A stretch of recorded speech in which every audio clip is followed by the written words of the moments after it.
top of the spooky haunty place where animatronics roam around to shove you in suits, etc. Just kidding. Those things are wired up and can't move around, like how they were fabled to back in the day. In fact, you're sitting in the original FredBear's Pizza right now. Is that neat? The owners of this location sold the property to Fright Incorporated while they're looking for a place to build their new attractions. So what a coincidence that the old pizza place was here. How perfect for an old creepy restaurant to be in this exact area. The land was very cheap too. I mean, the building was so messed up that they had to either destroy it or attempt to renovate it. Of course, they were going bankrupt, so they decided to try selling it, leading to where you currently are. Speaking of the building being in poor condition, we've had to work in renovating parts of it already. Almost everything is complete, but the power died shortly after we started renovating. We have resorted to using a generator, so make sure you don't run out of generator energy. If you do, just try to find a flashlight or something. It's looking pretty spooky in there, so good luck with that. Oh man. Oh yeah.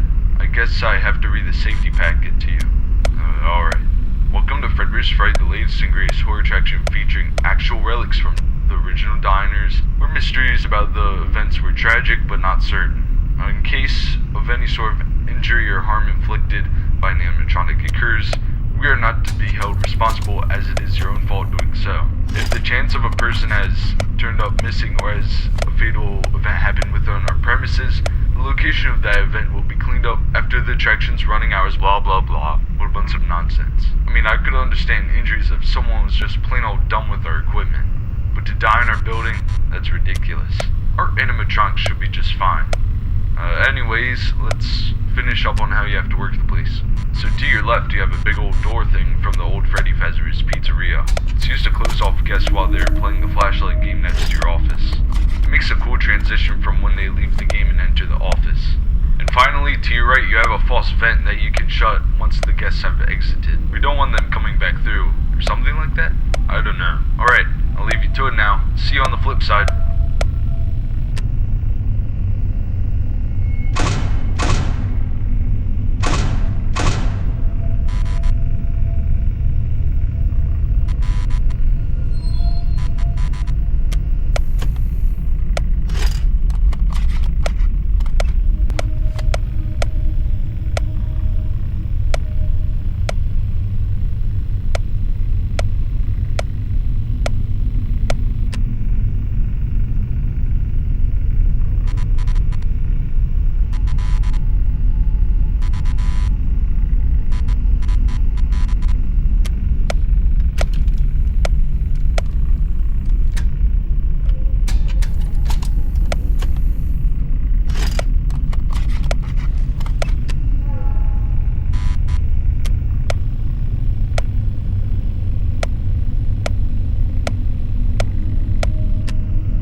Hello? Oh, hey.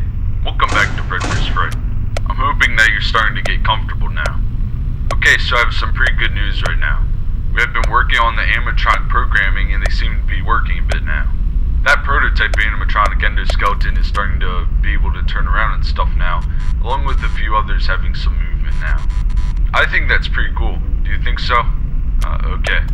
Time for a bit more info on things you can operate in your office. So, do you see that pullable lever on the office's ceiling? You can use that to fill up your spray bottle in the morning when you have to go clean up the animatronics. Make sure to only clean the joints, as getting liquids on the animatronic parts themselves could damage the electronics inside, or even mess up the coating.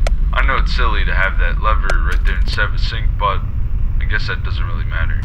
Okay, you have a camera system to look at on your laptop, which also is a half-restored thing from FredBear's. You can check the rooms as people go through the attraction, and make sure that no one goes into the attic or somewhere they shouldn't be. Also keep an eye on prototype. It seems to move a bit at random times, so just look at it from time to time to make sure it doesn't fall over. Then there's an animatronic moveset operator to the right of your office, which is still a work in progress. That should eventually make an animatronic do something spooky when you enter a certain code. All this stuff should be complete in nearly a week. So if something doesn't work correctly, or you see some boxes laying around, those things will be worked on. Programming the animatronics and working on the building functions will be our top priority over the next couple of days. Alright, I'll be getting some shut-eye. Good night.